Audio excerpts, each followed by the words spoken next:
I mentioned in my last video that I am starting a new project. I'm a little too sore right now to go on much of an adventure. I will tomorrow. However, most of my weekend is free to work on this project, and that's the way it's going to be for the next probably 8 or 9 months. One of the projects that I am working on right now is figuring out how to use my camera a little bit more effectively. I haven't really had time to go digging into the settings, so hopefully that'll improve the quality of these videos a bit.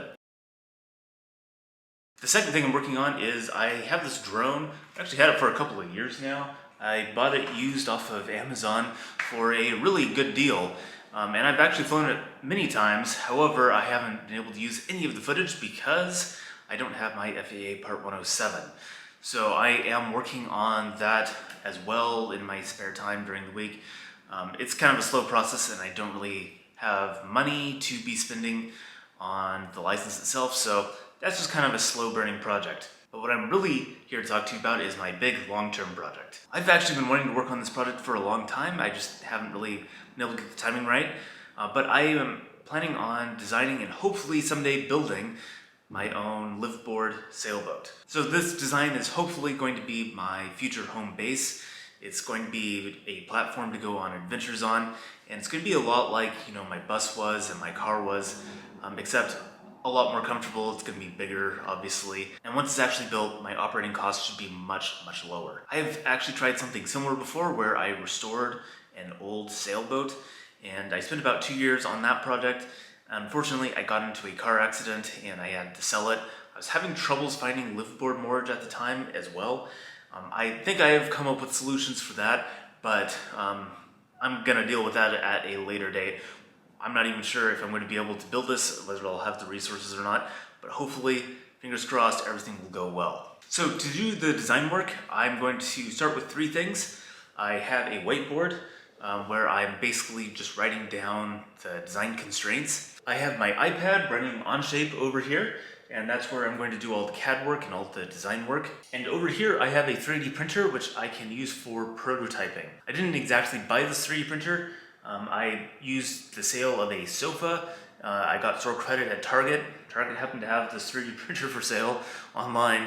Crazy story, but anyways, I ended up with a 3D printer which I'll be using for prototyping. So I actually do have experience both designing and building sailboats.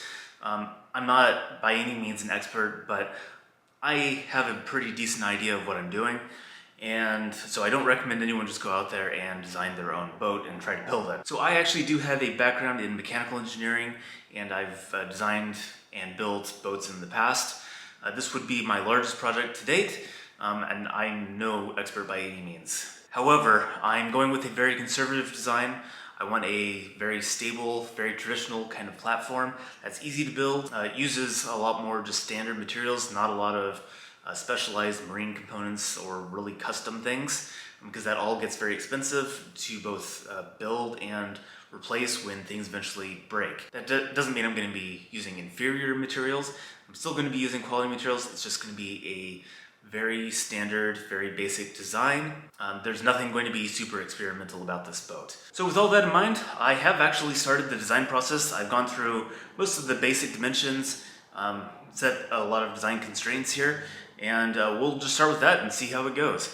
So let's go over the constraints. Everything is subject to change while I'm in the design process, obviously, but I think these are a lot of really basic dimensions that I will stick with. First off, we have the beam of the sailboat, so this is how wide the boat is. I've set that at 8 feet, and that's because that is the standard dimension for a trailer.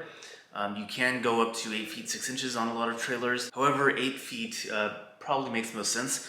So I want to make it clear I'm not designing this as a trailerable boat. It's not something that you would want to store out of the water. But being able to move it around on the road with a standard trailer without having to pull any permits is kind of important, actually. Because I may not be able to build this right next to the water.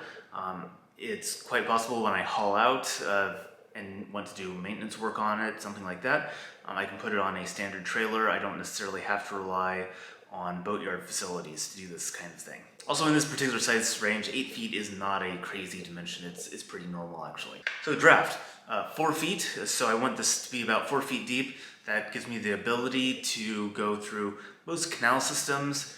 I should be able to get into just about anywhere I want to, but it's still deep enough that it provides a lot of stability with a fixed keel. I don't have to have any like center boards, any retractable moving parts, things like that. So 4 feet again, very standard dimension. The displacement, 5,000 pounds. Again, very common displacement for a small cruising boat. Having a ballast of 2,000 pounds is just a common ballast to displacement ratio, and it fits with other similar designs. I'd like the length on deck to be about 24 feet. There's a lot of advantages to doing that, both in terms of having a place to build the boat. Length actually matters a lot. Long skinny boats definitely sail better. I spend a lot of time sailing long skinny boats and they sail beautifully. However, in reality, having a smaller or shorter boat does make it easier to find moorage, makes insurance easier. It just makes everything easier. Having said that, length water line.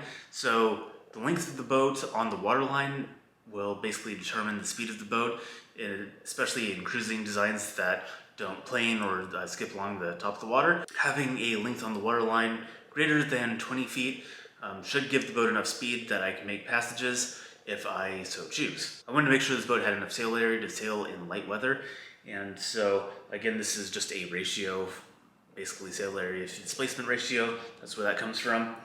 And power, I'm planning on powering it with a 10 horsepower or equivalent outboard, and I have several reasons for going with an outboard.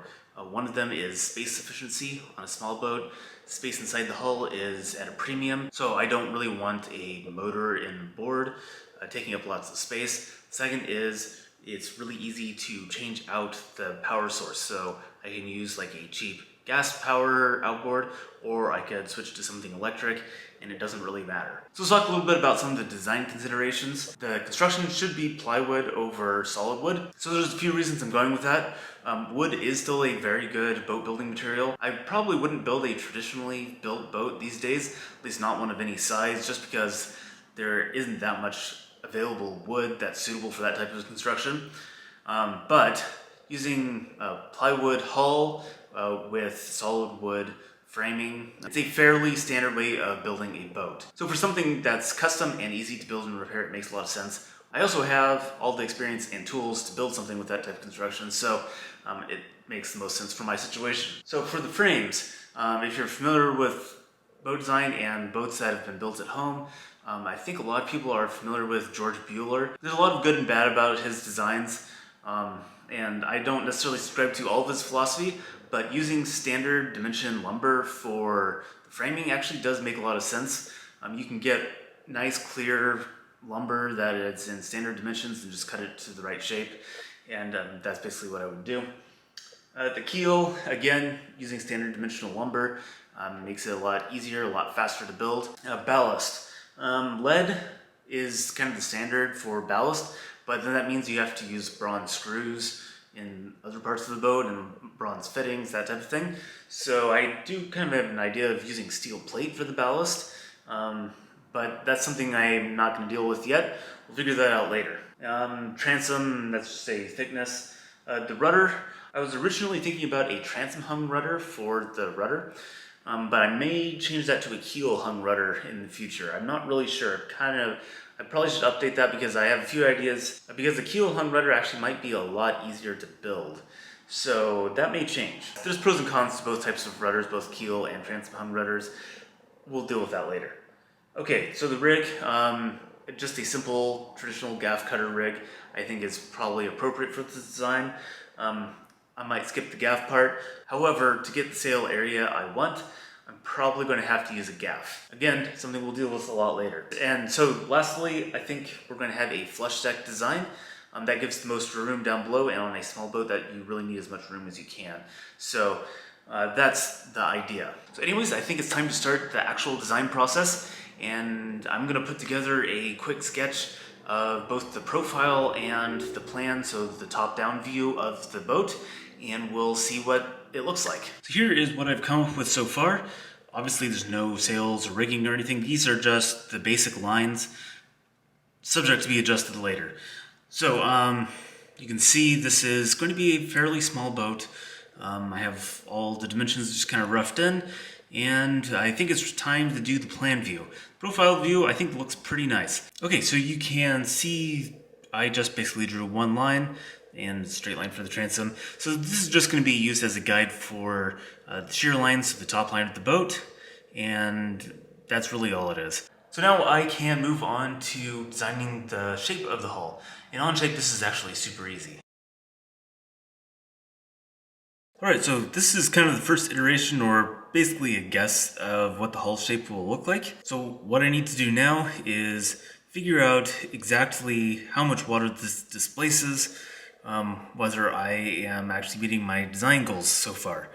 I don't want to go any further before doing that because I'm probably going to have to tweak the shape of the hull a little bit to get things just right. But so far, it looks pretty good. So this is what the part of the boat that's underwater looks like. And so to find the displacement, all we have to do is figure out the volume of that. Fortunately, OnShape automatically will do that for you. And here's the volume right there.